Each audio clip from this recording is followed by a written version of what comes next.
আমার ভাইয়ের রক্তে রাঙানো 21শে ফেব্রুয়ারি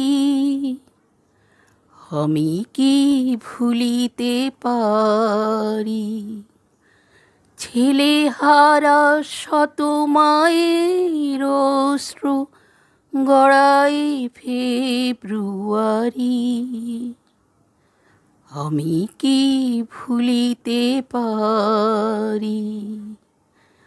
আমার ভাইয়ের রক্তে রাঙানো 21শে ফেব্রুয়ারি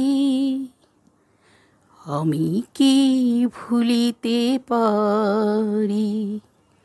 ছেলেহারা শত মায়ের অশ্রু গড়াই ফেব্রুয়ারি আমি কি ভুলিতে পারি।